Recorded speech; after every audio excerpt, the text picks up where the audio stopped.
De una vez. Hola a todos, bienvenidos a un nuevo episodio de PLF. ¿Cómo estás, Yerahmiel?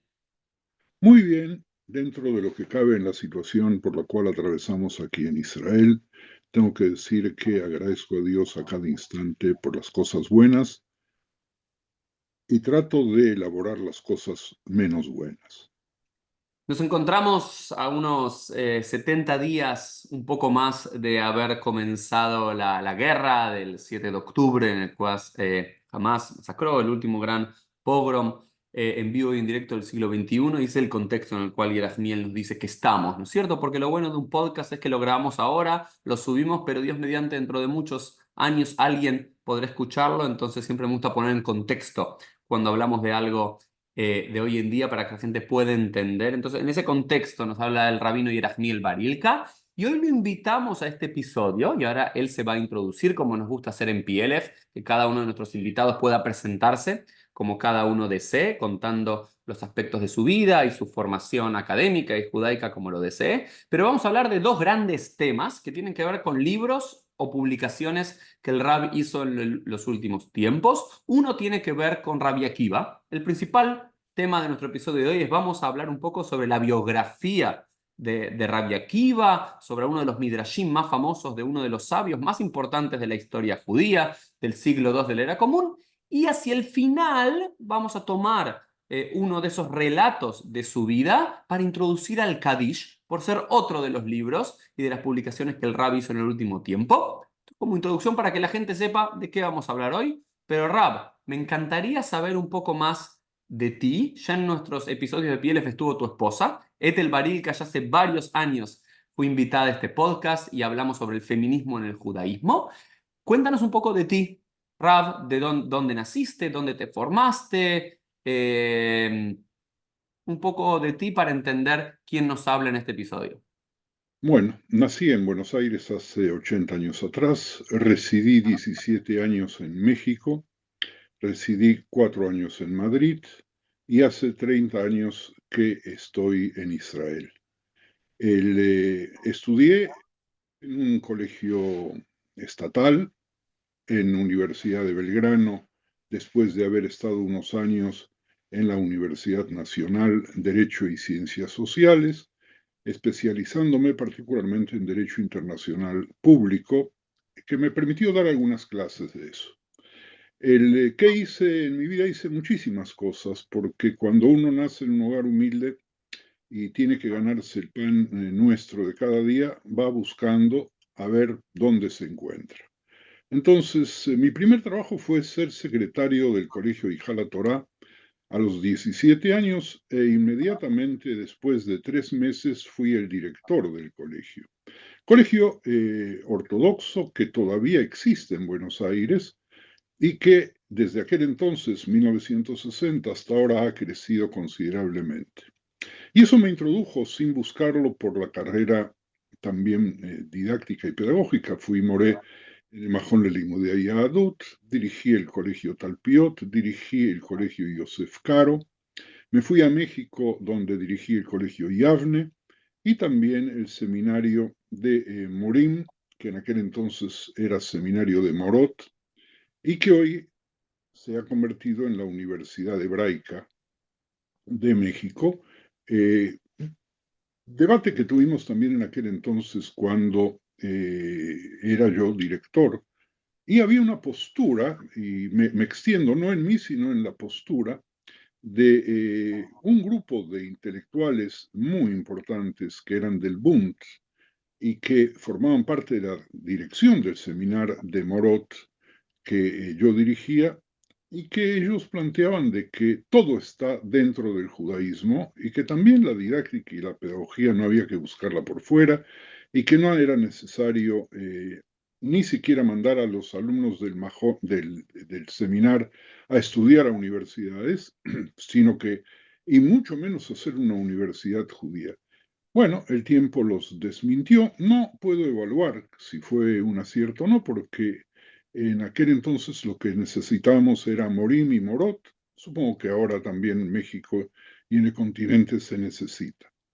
Así que esto es un área de las cosas que hice. Desde el punto de vista de la experiencia comunitaria en México. Aparte de dirigir el Centro de Estudios Judaicos, fui lo que se llama Executive Vice President de la comunidad talepina Maguen David, la más importante que hay en la Ciudad de México, de alguna manera con el rabinato en el norte de Madrid, consolidé un poco esa vocación rabínica, a la cual no me dediqué profesionalmente nunca, excepto esos 4 años madrileños, porque mi padre había dicho que no quería que sus hijos sean shohatim ni que sean rabinos. Mm. Y esperé hasta que mi padre falleciese antes de dar los exámenes, porque para mí su palabra había tenido valor. Y quiero decirte que después de la experiencia, él pensaba que los rabinos se van a echar a perder y que, bueno, después de esa experiencia que inicié a los 70 años, por un lado estoy muy feliz de haberlo hecho y segundo, le doy la razón a mi padre. Es muy, pero muy difícil ejercer el rabinato, del tipo que fuese, en el lugar que sea, si uno no está muy, pero muy solidificado en sus posturas. Una pregunta, Yerahmil, antes de continuar, una pregunta sobre esto. ¿Naciste en un hogar datí, en un hogar observante en Argentina? Sí, nací en un hogar observante, mis padres habían inmigrado a la Argentina, se conocieron allí, después tuve un tío de segundas nupcias de la hermana de mi papá, que había llegado, se salvó de la guerra y que era Hasid de Satmer y que vivía en nuestra casa. Entonces eso permitió algo muy interesante, que en el patio de la casa hubiesen dos sucot. Mm. Una, la sucá de mi tío, el Satmer, que tenía fotografías e imágenes de Rabanim, y la otra de mi padre, que no quería imágenes de nadie en la sucá. Eso provocó que como niños mis hermanos y yo podríamos ir a comer a las dos y gozar de la seducción de mi tía, que trataba de jalarnos para allí porque ellos no tuvieron hijos. Así que, y luego empecé a escribir muy temprano, cuando era líder de la ESRA, sacamos ESRA, Movimiento Juvenil, que competía con el Beni Akiva en la Argentina de aquel entonces, y luego se convirtió en Jabat, pero yo ya no estaba, de un volentincito, y desde aquel entonces hasta ahora he sacado a luz en papel por lo menos una docena de libros. Y bueno, dijiste que íbamos a hablar sobre alguno de ellos. Por ejemplo, esta es la portada del ¿De Cádiz? opúsculo del Kadish, sobre el cual, si Dios quiere, vamos a hablar en un rato. El libro, es para mí el más pesado y el más grueso. Tiene 500 y algo de páginas y 900 y pico notas al pie. Y creo que es un libro sumamente importante. Salió hace poco tiempo, publicado en México, relativamente poco Ese tiempo. es el libro para los que nos están escuchando. El primero era sobre el Kadish y el segundo era sobre las supersticiones Supersticiones y y creencias creencias populares. en el judaísmo. Este es uno de una serie muy linda que la gente seguramente no conoce porque circuló y circula únicamente entre estudiosos y académicos, que junto ¿Cómo se con llama ese? No, no lo pudimos ver bien. Ponerlo un poco más abajo que no lo vi. Ahí está el nuevamente, sermón. Sermón de nuevamente, Abraham, Gabay y Sidoro. Ok. si estás viendo, vas a darte cuenta que las letras son raras. Sí, sí, son como las letras de los libros antiguos. Es que este es un libro antiguo, Sí. que rescatamos Que es un Dvar Torah de algún rab de Rosh Hashanah. junto con Francisco Osorio Acevedo, que es un escritor muy prolífico y que vive en Tenerife. Decidimos rescatar los sermones de los rabanim que se habían salvado de la Inquisición, que incluso no se sentían judíos en el momento de su nacimiento o sus padres no se lo habían revelado, y cuando veían que su muerte estaba cerca, lograron escapar, llegaron a Ámsterdam, estudiaron judaísmo, se hicieron rabinos, y lo paradójico es que este sermón y el otro, que para mí es más importante y que recomendaría a todos los rabanim, que es un sermón del rabino Moisés Cohen de Acevedo, Acevedo era el apellido de los Kohanim, que lo utilizaban para reconocerse entre ellos, que dio en Londres en 1760 y algo, en la sinagoga que todavía existe, Sharei Shalom, en español. También este buen hombre dio el sermón y lo escribió en español de aquel entonces. Nosotros decidimos rescatar los originales, traducirlos al español hablado de hoy y al mismo tiempo hacerle acotaciones para que la gente entienda de qué va. El, Maravilloso. así Una que vida prolífica como decía al comienzo de Pirkei Avot, Midu, Talmidim Arbe, de tener muchos estudiantes y de una vida dedicada a la educación judía, a la formación, pero también a la escritura. Así que es un placer y un honor tenerte aquí, Yerahmiel Barilka, el rabino, autor de diferentes libros. Y hoy queremos hablar de dos, específicamente de uno, de una figura y vamos a ver cómo lo mechamos con el Kaddish al final. También va a tener una conexión con Rabbi Akiva, como todos los que están viendo por YouTube o escuchando por uno de los canales de podcast lo van a poder ver. Entonces, Yerahmiel, el próximo libro que estás a punto de publicar en las próximas semanas, este es como la van premier, este podcast, que es sobre Rabbi Akiva. Rabbi Akiva, un rabino, siglo segundo de la era común, aquel que apoyó ideológicamente a Bar Kokhba, la última de las tres revueltas judías contra los romanos, ese Rabbi Ishmael, que es el Bar Plukta, el colega que disputa con Rabbi Ishmael, una figura más mística y un Rabbi Ishmael más racional, un Rabbi Akiva que, como vamos a ver, empieza su vida como pastor, no en un círculo rabínico, sino que se va formando y va creciendo de la pobreza absoluta hasta convertirse en uno de los grandes maestros. Pero antes incluso de que nos empieces a esbozar la historia de Rabbi Akiva, según tu libro y tus investigaciones, tengo que hacerte una pregunta.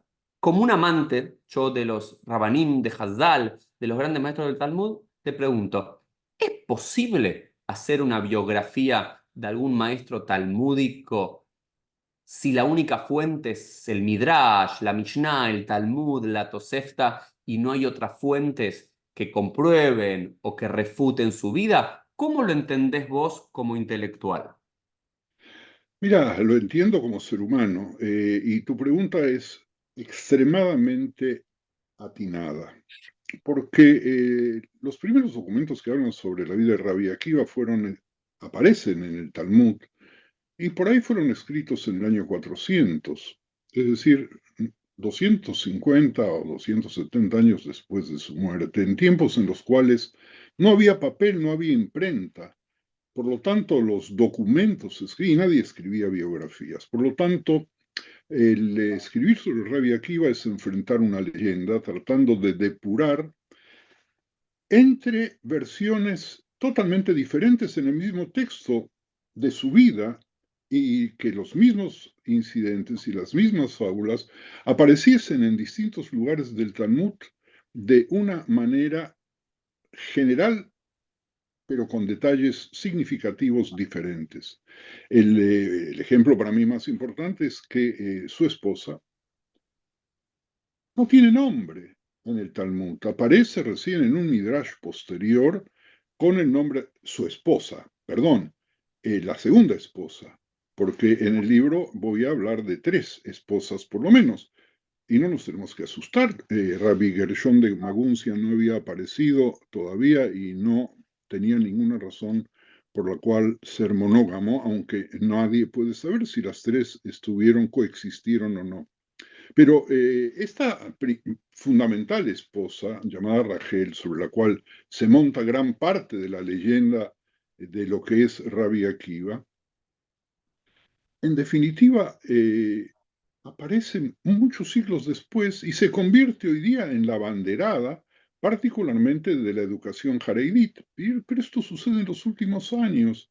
Rav Uriel, es algo muy interesante porque de pronto los directores de las escuelas de niñas descubrieron un ideal maravilloso al cual deben alcanzar, que deben alcanzar las alumnas, que es que la mujer trabaje, trabaje, trabaje, trabaje, trabaje, trabaje, trabaje, trabaje, trabaje, trabaje, me rayé, trabaje mientras el esposo está estudiando Torah, como Rachel. Y entonces esas niñas van a ser merecedoras de Yerushalayim Shel Zahav, de la corona de oro llamada así, igual que la canción, o la canción llamada inspirada en la corona que Rabbi Akiva le obsequió, porque pudieron juntos ser extremadamente pobres, como tú bien sabes y como saben quienes nos escuchan, fue desheredada por su padre, un multimillonario, en términos de la terminología económica que hablamos hoy, porque se iba a casar con un vago, es decir, con un analfabeto vago, y ella se había percibido, esta mujer que idealizamos por separado, había percibido la potencialidad, por lo menos, que tenía ese señor Akiva, que en aquel entonces no era Rabbi Akiva, era Akiva apenas, hijo de un prosélito, que eso también es muy importante destacar. Cuando, sí, Vamos a eso, vamos a eso. Entonces, hay, según entiendo, por lo menos dos historias de la génesis de Rabbi Akiva. Y vamos a por lo menos contextualizarlo históricamente o ponerlo. Hay una historia que es esta famosa historia que nos contás de Rachel, que si bien el nombre de Rachel aparece en el Midrash, no aparece en el Talmud, en el cual se nos cuenta que había un pastor llamado Akiva ben Yosef, que no sabía nada de Torá, pero ella, la hija de un multimillonario, y yo cuando le enseño la historia, le enseño como una telenovela mexicana o venezolana que la hija del multimillonario se enamora del piletero o del jardinero, pero que ve un potencial en él que el padre no ve y en silencio ella dice, me voy a casar contigo, pero tenés que convertir en un rab, tenés que convertirte en un jajam, en un sabio. Cuando el padre se entera, la deshereda y ella vive 24 años en la pobreza absoluta, como una pero, viuda. pero permíteme que te diga algo mucho más grave todavía, no solamente en la pobreza, sino en la soledad, y en la que tú vas moderna, relativamente moderna, nosotros los hombres nos comprometemos a satisfacer las necesidades amorosas de nuestras parejas. ¿Y qué hacía Rabia Akiva? ¿Y qué hacía la esposa cuando no se veían durante periodos tan largos, por lo menos 12 años, según lo que nosotros aceptamos y enseñamos y hemos aprendido? Perdón por la interrupción, Uriel, continúa. No, no, no, claro, claro. Entonces, en ese, ella le dice, él le dice, sí, me estoy dispuesto a convertirme en rab. Entonces le dice, ¿sabes qué? Andate y yo te voy a esperar. Y él se va 12 años y según el Midrash vuelve 2 años después con 12.000 estudiantes y cuando está por volver por encontrarse y ya él como un rab reconocido y ya con algo de fortuna o dinero o fama, le escucha que alguien le pregunta a su mujer, a Rachel, ¿por qué seguís viviendo como una viuda en vida? ¿Hasta cuándo vas a seguir ahí? Y ella dice, si me escuchase mi marido, yo le daría otros 12 años más. Y es un Rabbi Akiva, yo cuando leo el texto, no sé cómo lo lees vos, Rab, un poco desalmado, que sin hablar con su mujer, sin darle un beso después de 12 años, escucha y dice, ah, me voy a estudiar con su permiso, con su reshut, con su permiso y se va 12 años más y vuelve con 24.000 estudiantes ahora y ahora sí, ella, Rachel, va a recibirlo, ¿no? Y los asistentes la tratan de correr porque era una pordiosera y al Rab había que... Y ahí dice algo, ¿no? Ish tzadik yodea nefesh behemto, que el justo sabe el alma, ¿no? No sé si estoy citando bien, pero algo me acuerdo de la historia. Sabe el alma de su bestia, de su animal, y ahí ve más, se conecta con Rachel, después el nombre, un juego de palabras, y dice Sheli Shelahem Shelah. Todo lo mío, todo lo que sé de Torah y todo lo que ustedes dieron de mí, se lo demos a esta mujer. Y ahí se reencuentran y después el padre, como una película hollywoodense, quiere romper la promesa que hizo de desheredar a su hija, esa Shbuá, el Neder, y rompe Rabbi Akiva ese Neder, ¿sí? Y ahí se convierte no solamente en un gran jajam, sino en un gran millonario también y termina con todo, con la mujer, con la fama, con los estudiantes y con el dinero del suegro. Eh, Después de perder el dinero del suegro, vuelve a hacerse millonario. Si tenemos tiempo, luego te cuento algo que seguramente también sabes, pero que merecemos compartir con la gente. Todo esto que tú dices es exacto y estas son las preguntas mínimas que estamos obligados a hacer si queremos educar a partir de la verdad cuando no tenemos documentos donde basarnos más que tradiciones orales recogidas selectivamente. Cuando era yo ayudante de cátedra en la universidad, hice un ejercicio muy simple, muy conocido, que consistía en pedirle a los alumnos que recojan por escrito una leyenda que iba a leerles del periódico, un accidente de tránsito, con una cantidad de detalles que terminaba con el asesinato de uno de los dos por el que había recibido el choque. Y a la semana siguiente les pedí que vuelvan a escribir ya sin leerles el texto y la otra semana lo mismo. Así, durante 3 semanas, el correr la voz y escribir lo que recordaban. Recuerdo perfectamente que todas las alumnas, o casi todas, recordaban los bellos ojos del asesino, pero no recordaban el nombre de la pistola, si era una beretta o si era una Colt. Los varones no sabían que el asesino tenía ojos, pero sí tenían eso. Y cada uno contaba la historia desde otro lado. Los autos cambiaban de color, la policía había llegado antes y después, es decir, que apenas 3 semanas de diferencia en una transmisión semioral. Ese ejercicio demostraba que el rumor puede hacer crecer las historias hacia cualquier lado, nos obliga a nosotros a investigar mucho más quién fue en realidad Akiva, aparte de la leyenda, porque la leyenda es bonita, siempre bonita. Y este tipo de leyendas, como casi todos los Midrashim que nos traen a Gadot, se recuerdan mucho mejor que el texto, pero sufrimos a veces la acechanza, los educadores, de confundir el texto escrito con lo que el Midrash elabora para cubrir un poco los agujeros que nos deja la escritura. Y eso, desde el punto de vista científico, no es correcto, pero desde el punto de vista de la experiencia y la anécdota, puede servir básicamente por la moraleja. Y entonces, si tú deberías decir por qué los Jajamín tomaron esta historia y este modelo, vos recién nos les decías que era como para elaborar este modelo de la mujer paciente que espera abnegadamente por años para que su marido se transforme en un gran sabio. Eh, ¿Vos crees que ese es el mensaje de la leyenda de los orígenes de Rabbi Akiva o hay otros? ¿Qué otras cosas encontrás? No, por de pronto, si nosotros miramos toda la personalidad o todas las historias y juntamos y engarzamos las historias que tenemos en los textos que pudimos rescatar, vamos a ver que Akiva era un hombre con una resiliencia impresionante. Término que, como tú bien sabes, es relativamente moderno, pero se recuperaba siempre cada vez que había algún problema y salía bien parado.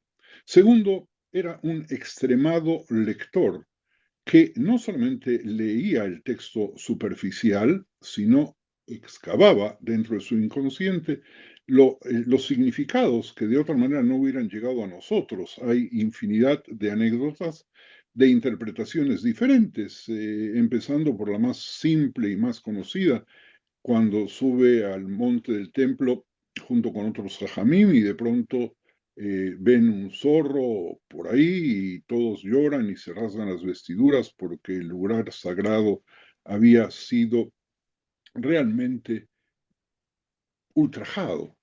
Y él se ríe porque él ve otra realidad, el cumplimiento de una promesa. Si se cumplió la promesa de la destrucción, se va a cumplir la promesa de la reconstrucción. Y eso le da una, un carácter impresionante a la lectura del texto, es decir, el mismo hecho lo ve de una manera diferente y hay de ese tipo más historias interesantes. Solo una muy breve que iba, si no me equivoco, con Rabbi Gamliel y ven una bellísima mujer. Y Rabbi Gamliel elogia la belleza y Mar Rabu Maaseja, Hashem, qué hermosas obras has creado. Parece que queda encandilado por la mujer.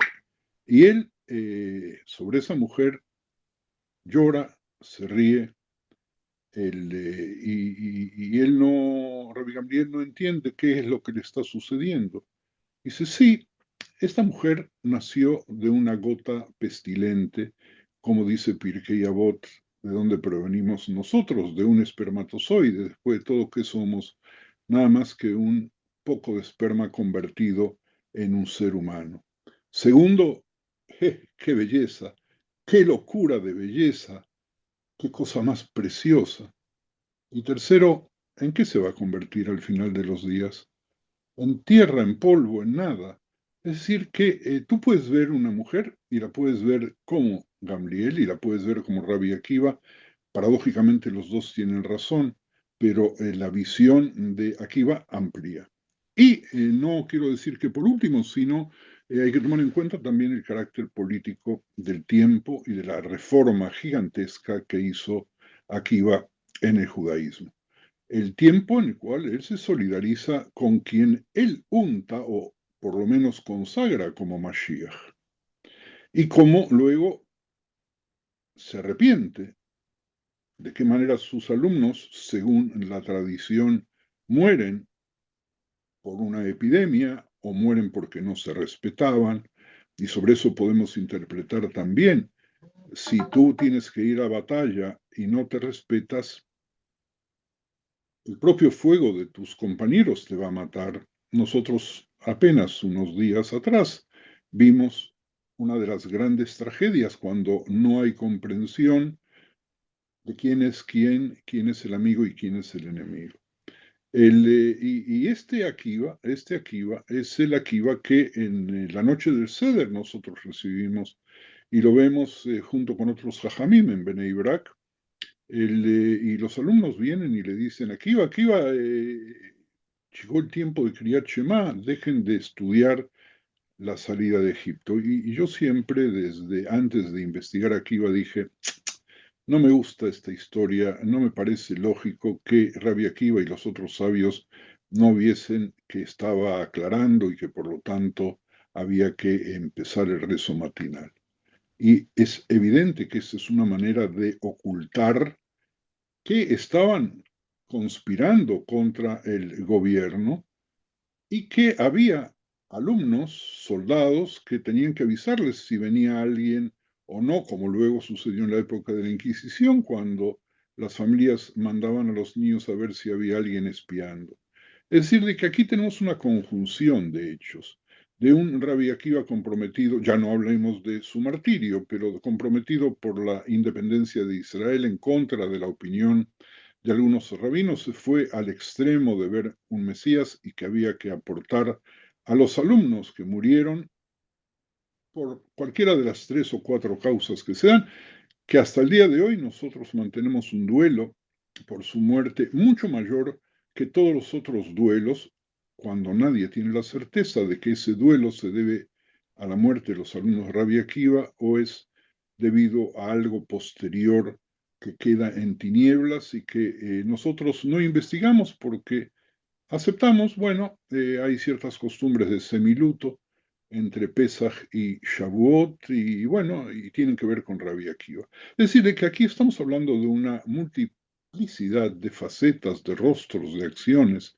que se adjudican a Rabbi Akiva, eh, algunos espeluznantes, como el haber seducido y haberse quedado con la esposa de Turnus Rufus, así lo decimos nosotros en hebreo, que uno de los grandes comandantes romanos con los cuales Akiva discutía la Torá y bueno, el relato tú lo conoces, seguramente algún día lo vas a desarrollar o en el libro nuevo que estás escribiendo vas a poder darle referencia. Eh, Tenemos algo fascinante. Cuando yo di el curso sobre Rabbi Akiva en Zoom, apenas comenzando la pandemia, descubrí el interés de los alumnos adultos de Rabbi Akiva. Todos sabían quién era Rabbi Akiva, todos sabían quién era la organización Bnei Akiva, pero no habían profundizado ni les habían llegado estos detalles anecdóticos que forman una especie de alfombra de retazos que en su totalidad nos dan una personalidad de por sí importante.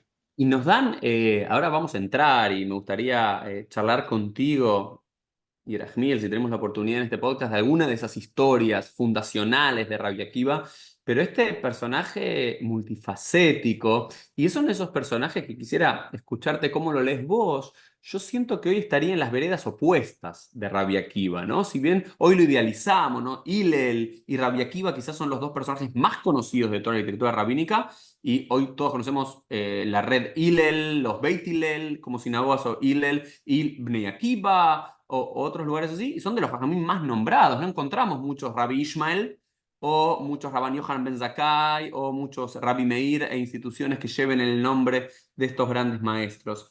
Y mi sensación con Rabbi Akiva es que lo idealizamos de alguna forma, pero muchas veces, si lo tendríamos hoy, quizás yo me pararía en veredas opuestas, ¿no? Frente a Rabbi Akiva, el maximalista, ¿no? Teníamos un Rabban Yohanan ben Zakkai, una generación anterior, mucho más pragmático.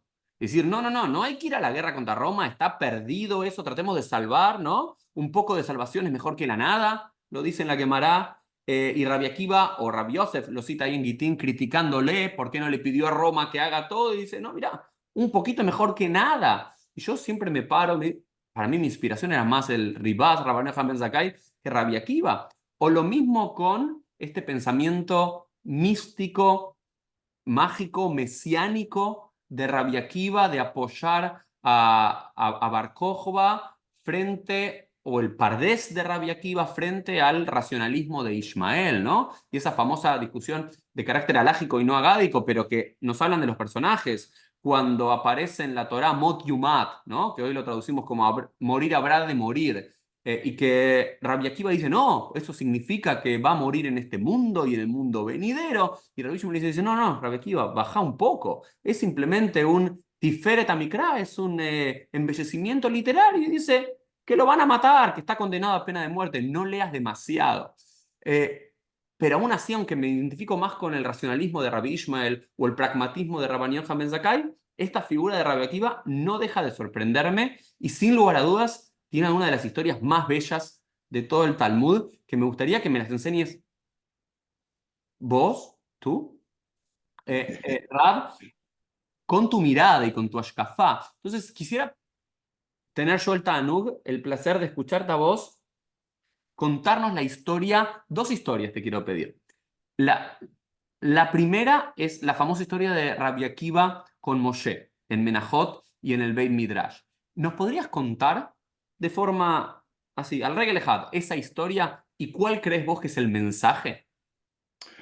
Antes que nada voy a hacerte un comentario personal, abusando de la amistad que tenemos, aunque no hemos tenido el placer de vernos, o por lo menos mi placer de verte personalmente, y es una amistad intelectual, de lejos, pero muy de cerca.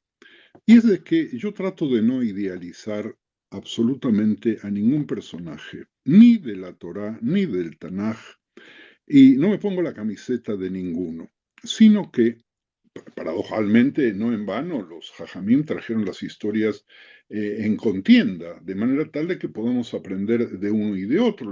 El relato que hice hace unos instantes con respecto a la bella mujer me permiten estar de acuerdo con los dos y poder no estar de acuerdo con ninguno. Es decir, nuestra tendencia de decir, bueno, yo estoy a favor de esto, estoy a favor del otro, debe ser moderada, porque nos conduce por un callejón que es el callejón de nuestros días, triste callejón en el cual estamos permanentemente disputando entre nosotros, caprichosamente, pensando que cada uno tiene la verdad asida de la cola, y que hay una única verdad que es la mía y todo lo demás lo desestimo. Es evidente que a Rabbi Akiva no lo podemos juzgar y darle un puntaje como si fuese cualquier ser humano, sino que debemos analizar cada una de las anécdotas que se le atribuyen, y de las anécdotas tratar de encontrar la moraleja o la enseñanza, porque el método pedagógico de Rabbi Akiva, que nos enseñó cómo trabajar con adultos, porque podemos desarrollar más de una enciclopedia de la metodología Akiviana de la Jabruta y la metodología de leer en voz alta y el movimiento, etcétera, etcétera. Vamos a dejarlo ahí, diría yo, porque yo no puedo, aparte de haberme enamorado de la totalidad, decir que si estuviese en su lugar hubiera sido Rabbi Akiva, no hubiera sido yo Rabbi Akiva. No, ojalá hubiera tenido tenga todavía la capacidad de salir de cada dolor y convertirlo en algo optimista que hable del futuro. Y con esto te digo todo. En épocas en las cuales surgen nuevos mesías y por todos lados, yo le digo a mi gente, oye, ten cuidado, no, pero escuché un curso impresionantemente, me conmovió todo que citaba el Zohar. Momentito, momentito, momentito.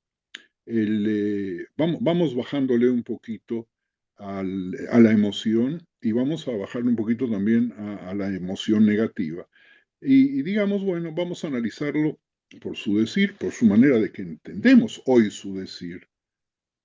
Rabbi Akiva era un reformista, perdóname que mantenga. Ahora, si yo te digo a ti que eres reformista y alguien escucha, voy a tener dos reacciones. Alguien que me va a agarrar de una mano y me va a decir, es una mala palabra, es una mala palabra, no le digas. Y el otro me va a decir, wow, Marilka, te felicito, has visto que Rabbi Akiva es nuestro antecesor en la reforma. Y ni uno ni lo otro es, pero que hizo reformas. Y la reforma más grande fue no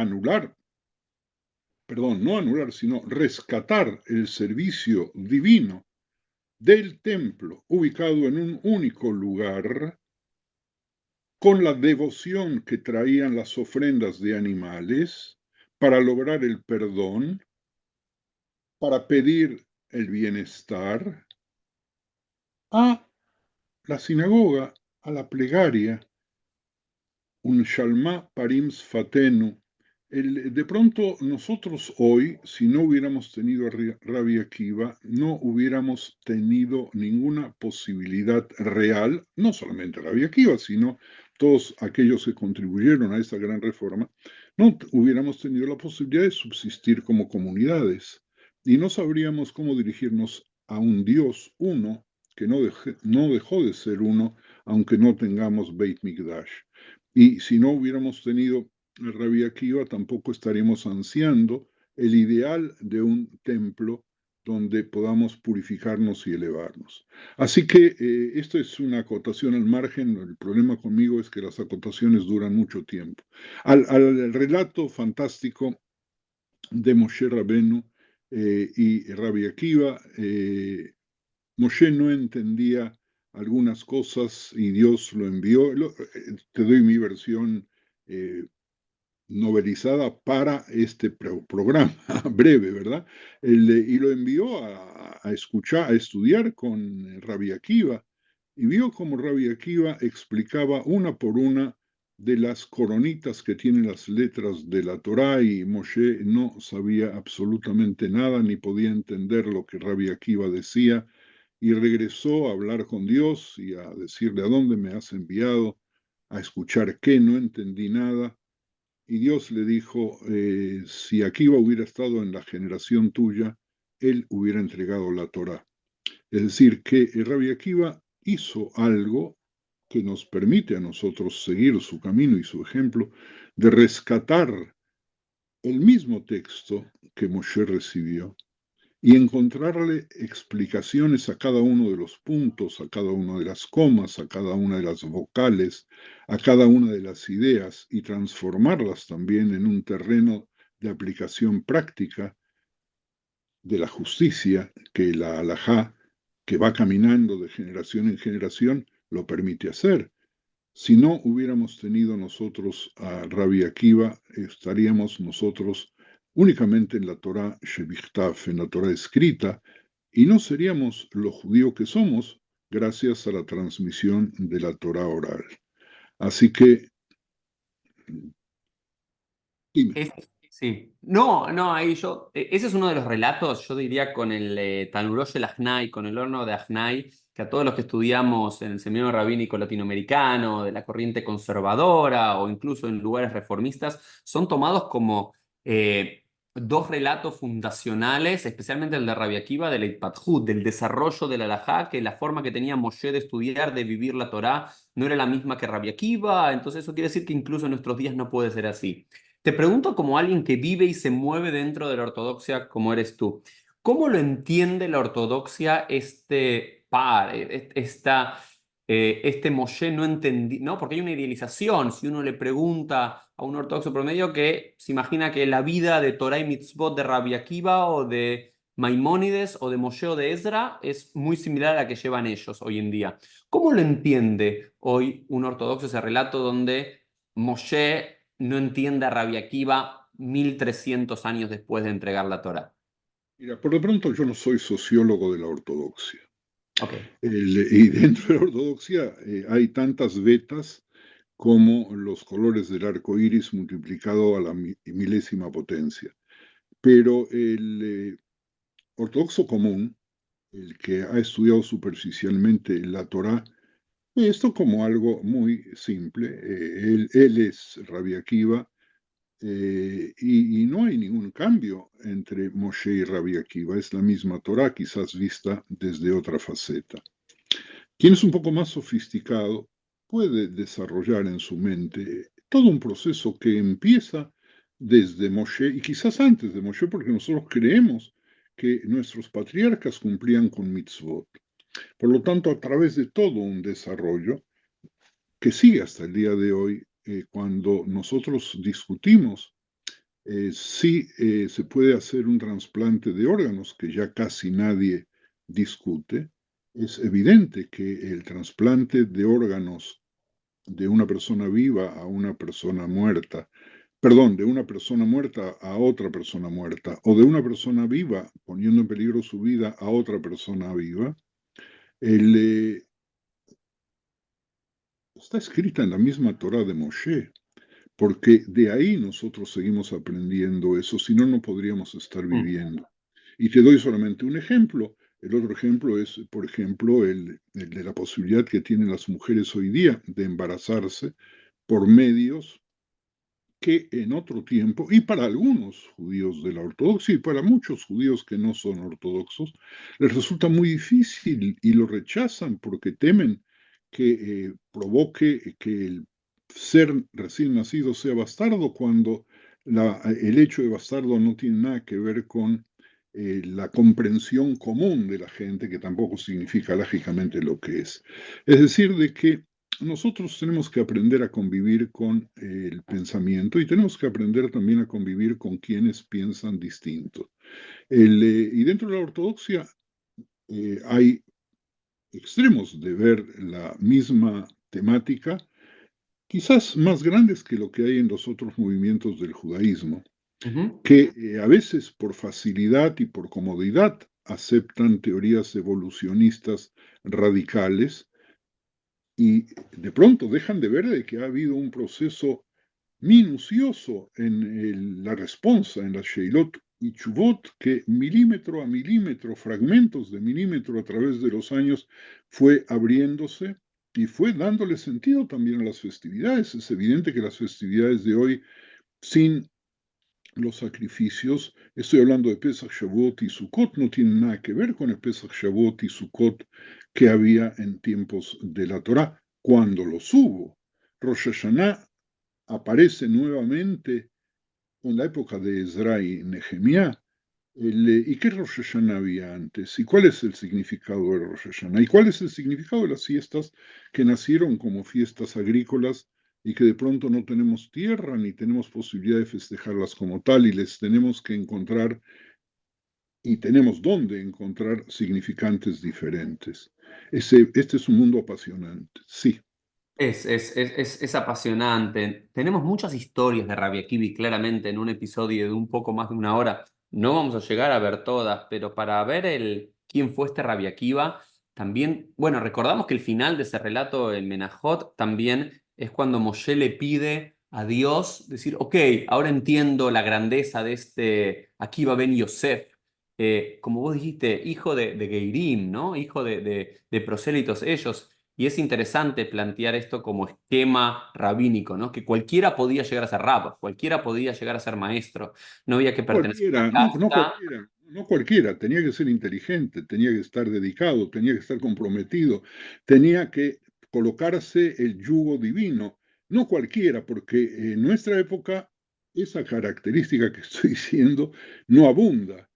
Mm. El- Perdón, otra vez que el atrevimiento de interrumpirte. No, no, no, perfecto. No. A lo que me refería, está bien la acotación, es decir, que está abierto potencialmente a quien quiera brevar de las aguas de Torá y dedicarse, podría hacerlo. Y no es que tiene que venir de una familia ni de alcurnia, ni pertenecer a un shevet, a una tribu en particular, como tenía que ser el liderazgo de los Kohanim, de los sacerdotes, tiempo atrás, sino que cualquiera que se dedicase al estudio de la Torá y tendría las características, podría hacerlo.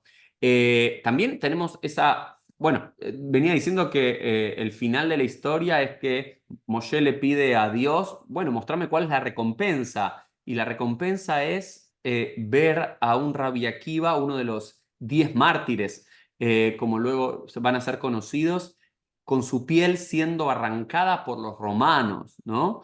También un final trágico de un gran sabio que, como otro Midrash nos cuenta, su Torá era como un pez en el agua, ¿no? Él decía, él comparaba al pueblo de Israel y decía, los romanos nos... Y eso me llega hoy en día, ¿no? No sé cómo lo trabajas tú. Esa historia de cuando le dicen a Rabbi Akiva, los romanos prohibieron Leakil Keilot, formar comunidades y enseñar Torá. No, no lo hagas, no lo hagas. Y él le dice, no, no, no, mira, nosotros somos como peces. Si los peces salimos del agua, nos agarran seguro.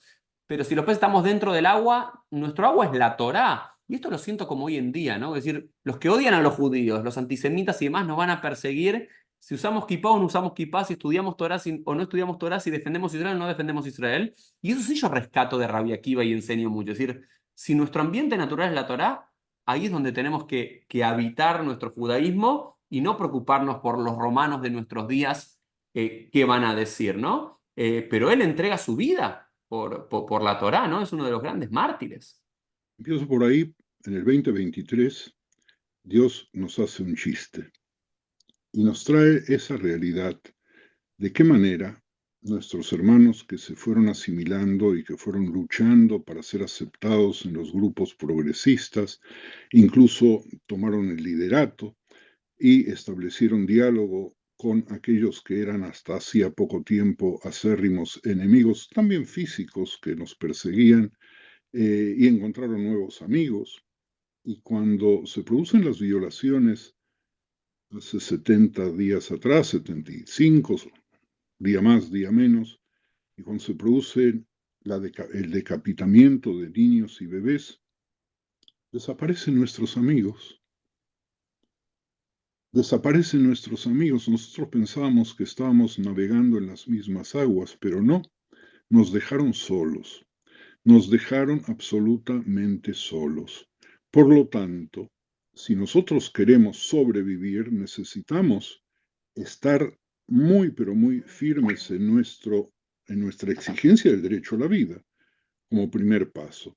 Y segundo, poder relacionarnos con el otro con la debida distancia, porque si nosotros nos desteñimos, el otro, y creemos que de esa manera nos van a aceptar, si dejamos de ser peces y salimos a la tierra, los otros nos van a comer en pedacitos, van a esperar la primera oportunidad y hace apenas 2 meses se les brindó a tanta gente y esto ha provocado un estado de depresión gigantesco entre judíos creyentes y no creyentes, militantes y no militantes, que estremece la piel y es de alguna manera una posible aplicación de la anécdota de Rabbi Akiva y que parece que le gustaban los zorros, que cuenta qué tonto resulta el zorro frente a los peces que él invita a salir del agua para poder comérselos y ellos prefieren quedarse nadando y viviendo cada uno en su sector.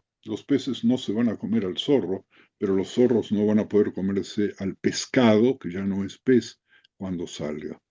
Así que este es un punto muy fuerte. El- Me decías antes sobre el martirio, repíteme la pregunta. No, no, no. Bueno, que también esto es como muy, muy interesante y paradigmático, no solamente de la vida de Rabbi Akiva, sino de muchos otros jajamim, por lo menos los famosos 10 jajamim que conocemos historias, hay diferentes sipurim de cómo fueron en las tres guerras judeo-romanas, fueron muertos ellos por los romanos, también Rabbi Ishmael, Hanania ben Teradión y varios otros más. que también esto cuando Moshe lo critica a Dios o le pregunta, él dice, Shtok kach alai b'machshavotay, ¿no? Como este principio talmúdico de ese Dios inefable, inaccesible, que podemos hacer todo, podemos vivir una vida de Torá, de justicia, hacer todo lo que venimos a hacer este mundo y bien y mejor como Rabbi Akiva, y aún así tenemos un final trágico, ¿no? El tema que estás tocando es un tema de profunda teología. El judaísmo no desarrolló, a diferencia de otros credos, una teología ordenada, sino una teología de reacción, reactiva, porque si no hubiera sido necesario que se establezcan los juicios a los judíos en la Edad Media, no hubiera sido necesario encontrar argumentos, que entre paréntesis aquí va encontró para discutir con Tornostropus, entre otras cosas, por el tema de la circuncisión. Nosotros tenemos que pensar nuevamente en Dios y tratar de ver si Dios es el Dios que nos enseñaron cuando éramos alumnos en el jardín de infantes, que Él decide todo por nosotros, o es un Dios que permite que el pueblo judío entienda que Él sabe lo que va a suceder, pero que no interfiere en la voluntad del ser humano. Y aquí entramos en un punto que es otra vez actual. Fíjate tú que arrancas de algo que sucedió en épocas de Rabbi Akiva, en las terribles persecuciones de aquel entonces, no más gratas ni menos gratas que las que se dieron en estos últimos días. ¿Cuál es el lugar de Dios en el holocausto? Nosotros vamos y lo culpamos. ¿Cuál es el lugar, paradójicamente, en la creación de la Medina, en la Tecumá, en nuestra independencia, en nuestro levantar la moral y la cabeza? ¿Qué Dios queremos nosotros? Nosotros queremos un Dios que tome decisiones por los seres humanos y entonces seamos todos autómatas y todos buenos, o preferimos un Dios que nos coloca en una situación de riesgo permanente, de encontrar el balance entre nuestras acciones cuando es el ser humano el que decide, porque Él nos proveyó de absoluta libertad, de libertad de pensamiento y por lo tanto de libertad de acción, de libertad para el mal y de libertad para el bien.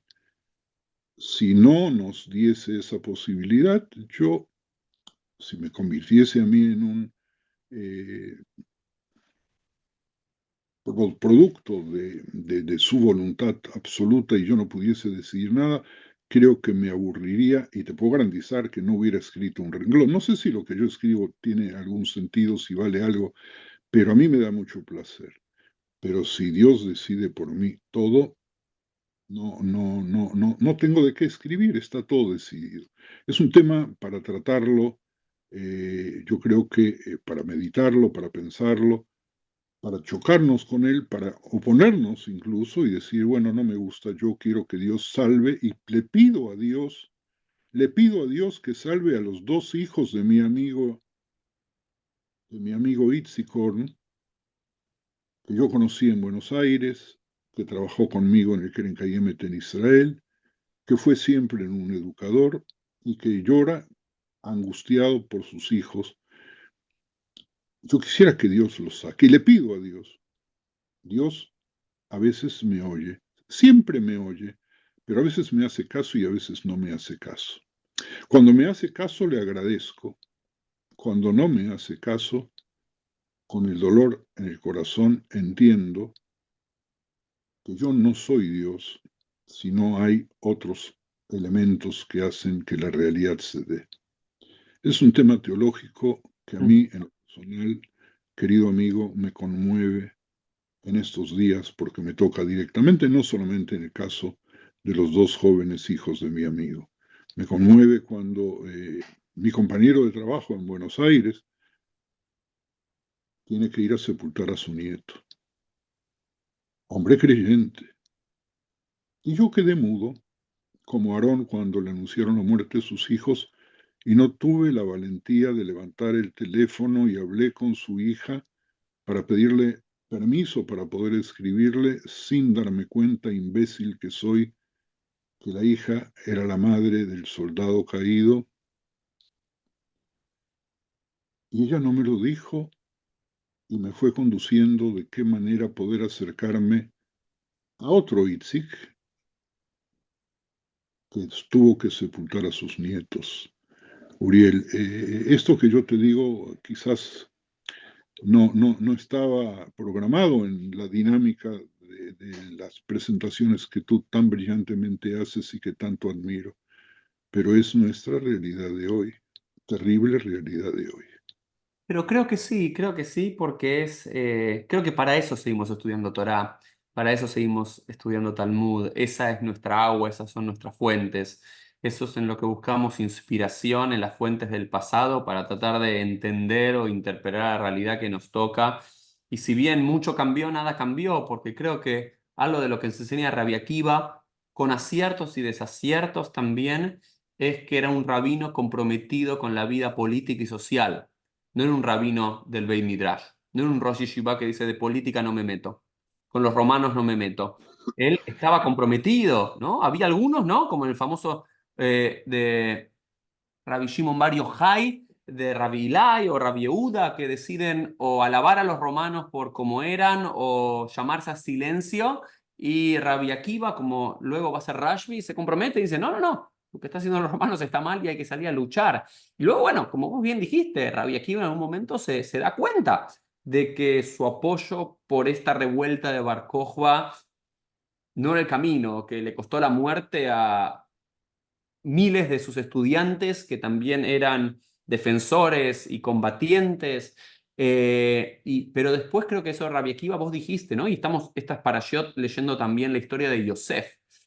Akiva ben Yosef, ¿no? Uno lo puede tomar como Yosef, como el Yosef bíblico también, a veces me gusta pensar. Akiva, el hijo de Yosef, también es resiliente.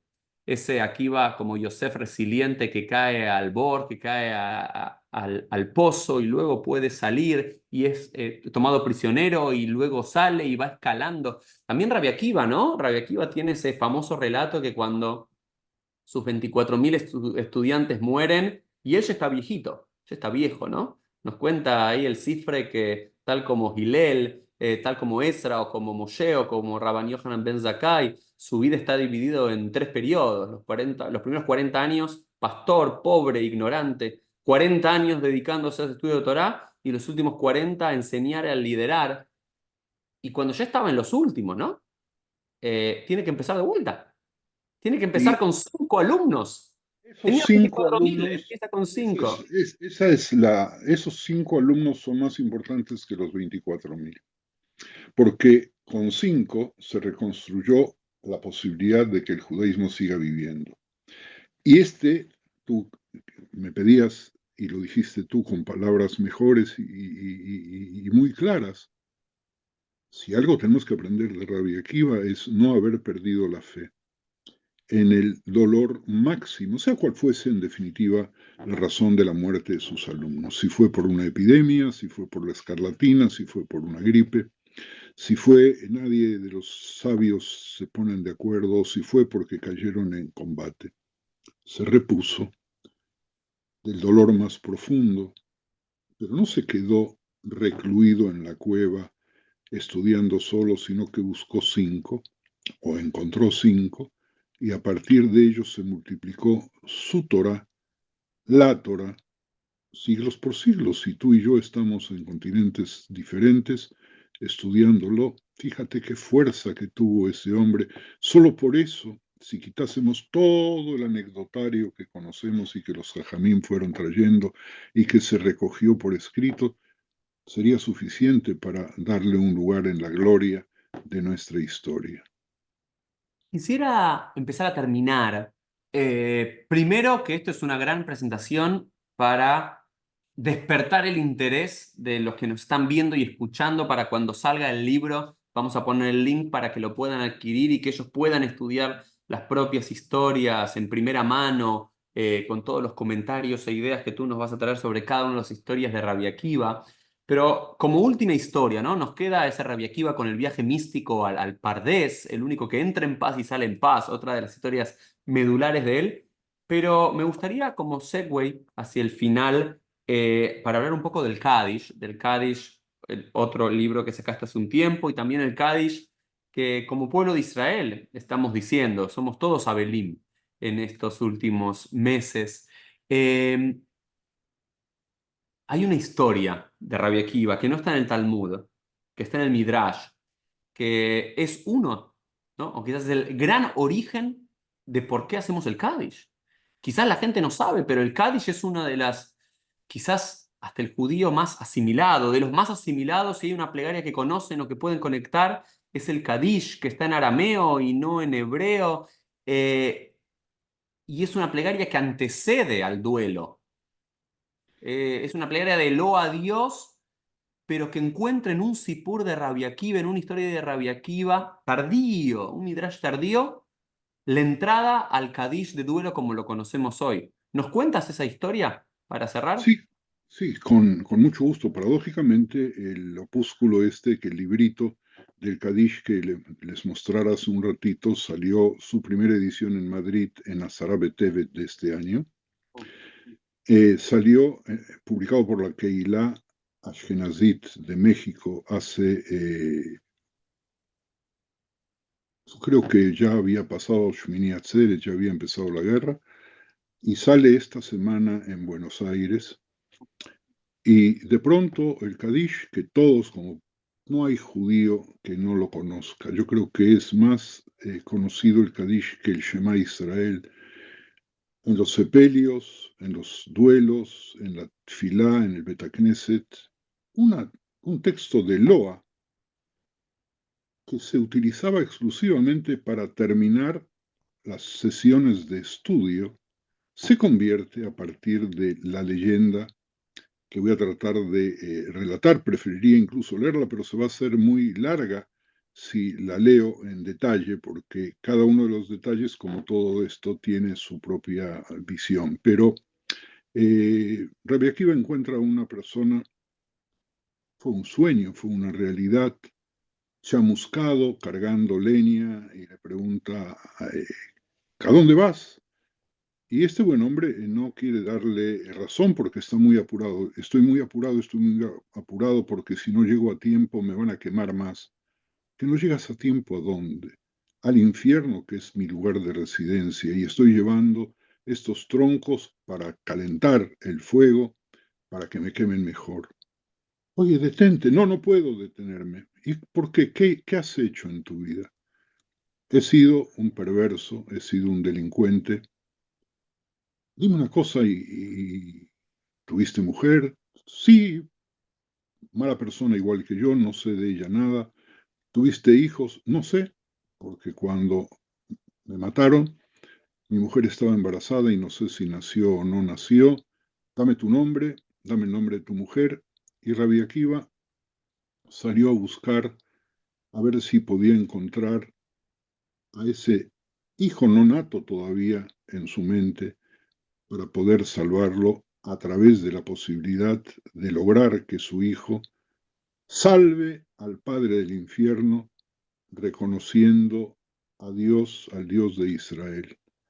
Y otra vez, abrevio, porque con cada persona que se encontraba y que había conocido a este finado, lo insultaba y preguntaba por su mujer y le insultaba por las maldades que había cometido, hasta que al final logró saber de un niño que no sabía leer, que no sabía escribir, igual que Rabbi Akiva. Y que Rabbi Akiva le empieza a enseñar, según uno de los relatos, sin ningún tipo de éxito. Entonces Rabbi Akiva ayuna 40 días, 40 noches, el 40 de los días y las noches que nos llevan al Sinai, que nos llevan a mitos parecidos también en otras religiones, ayunos y demás, 40 días de ayuno. Entonces Dios permite que el niño aprenda el Aleph Bet y que aprenda a decir Barjú y que aprenda a decir Shema Israel y que aprenda a decir Yei Shmei Rabba Mevarach Lealamul Almeyo Almayá, sea el nombre de Dios, que es en definitiva igual el texto que Baruch Shem Kevot, que sea el nombre de Dios loado. Y el niño lo dice y la gente que lo escucha contesta amén. Y Rabbi Akiva ya está tranquilo hasta que en un sueño le aparece el finado que estaban quemando en el infierno y que él reconoce y ve y que le dice, ya me liberaste del fuego del infierno cuando conseguiste que mi hijo pueda decir Baruch Shem Kevot o Yesh Merabah. ¿Qué enseñanza gigantesca nos da? Que luego ingresa al Kadish, obviamente, porque en definitiva es lo mismo. ¿De qué manera nos va a sacar alguien o algo del destino cruel del infierno? Cuando nuestros hijos puedan encontrar el camino del bien. Entonces, nuestra vida, por más perversa que hubiese sido, que Dios perdona la perversidad si nos arrepentimos, pero no tuvimos tiempo ni siquiera de arrepentirnos ni de enmendarnos, puede hacer el bien y entonces nosotros nos sentimos así. Y eso hace que el texto del Kadish se convierta en sus distintas versiones, versión de los Mekubalim, de los cabalistas, la versión de los Ashkenazim, la versión de los judíos ashkenazitas del rito lituano, que incluso saltean el fragmento que habla de la llegada del Mesías, porque la discusión si Mesías sí, Mesías no, también está en el Kadish. יתגדל ויתקדש בעלמא דיברה, ויקרב משיחי, Bisman Karif. Es impresionante la riqueza que tiene el Kadish. Y cuando yo lo escribí, lo empecé a escribir, fue cuando traté de consolar al deudo de una persona querida que no encontraba consuelo. Y yo no tenía tampoco palabras para consolarlo.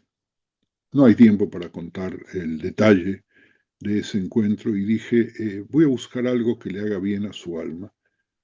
Y le expliqué el significado de Kadish y lo puse sobre el papel lo más breve que pude para que esté al alcance. Por eso no ha sucedido con ninguno de mis libros que al mismo tiempo, casi con diferencia de pocas semanas, se haya publicado en 3 ciudades diferentes del mundo.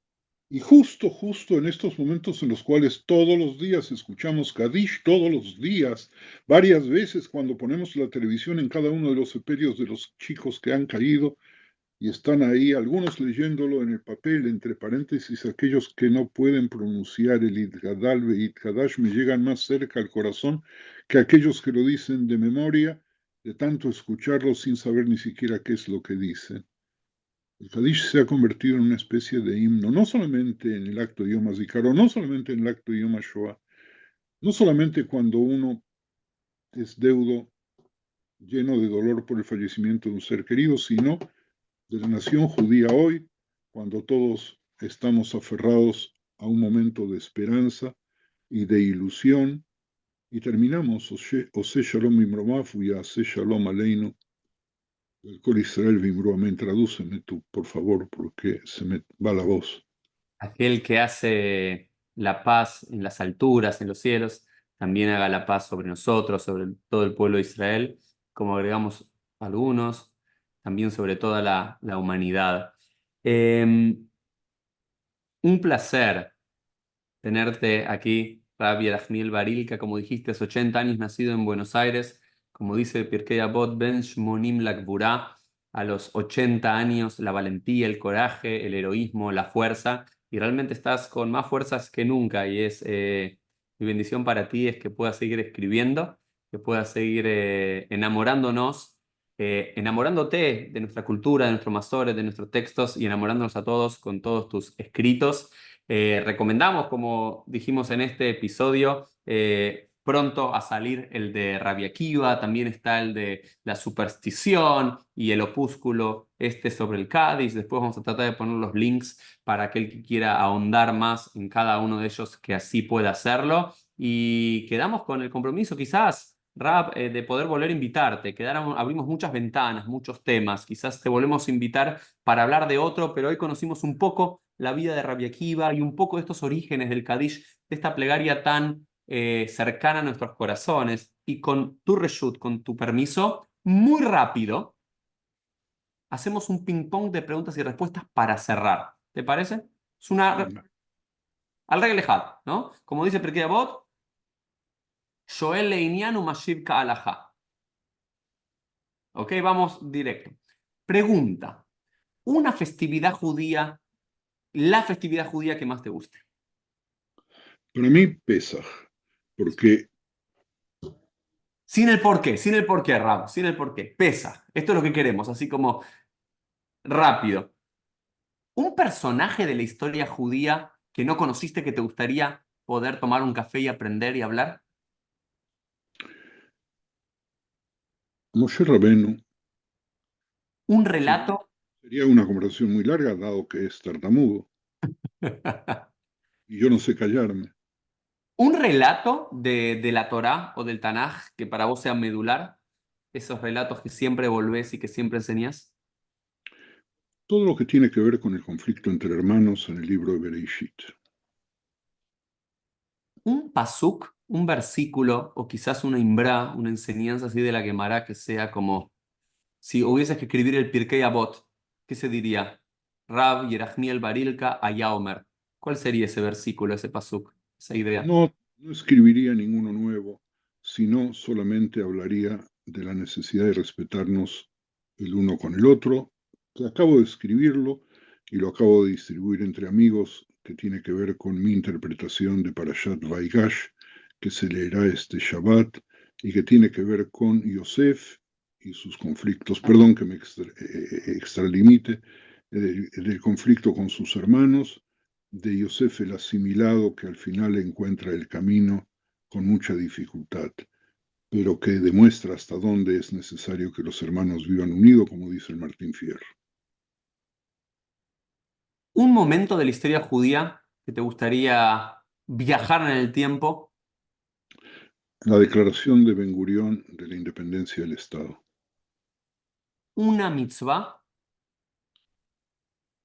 Achnasat Orjim, el ingreso, la posibilidad de abrir las puertas de la casa para que venga todo el que quiera, todo el que necesita, todo el que pueda venir a estudiar. Y como tú sabes, Rabbi Rachmiel, hablamos mucho del judaísmo para judíos, pero también hay un mensaje del judaísmo para la humanidad entera. ¿Cuál sería para ti un mensaje de lo judío del judaísmo para el mundo? PLF lo ven muchos no judíos. ¿Cuál crees que es uno de nuestros mensajes para la humanidad toda y no solo para nuestro pueblo? La necesidad de la fe, de que Dios es uno y que Dios puede tener muchas aristas, en realidad es infinito, por lo tanto tiene infinitud siendo uno absoluto. Gracias, Rab, y todos nos vemos en un próximo episodio de PLF y nos vemos la próxima. Rabbi Yerachmiel Barilka, un placer tenerte aquí. Muchas gracias por el honor que me hiciste de convocarme a hablar con tu gente. Muchas gracias y Atzlajá Bejol Maseyadeja, que Dios te bendiga.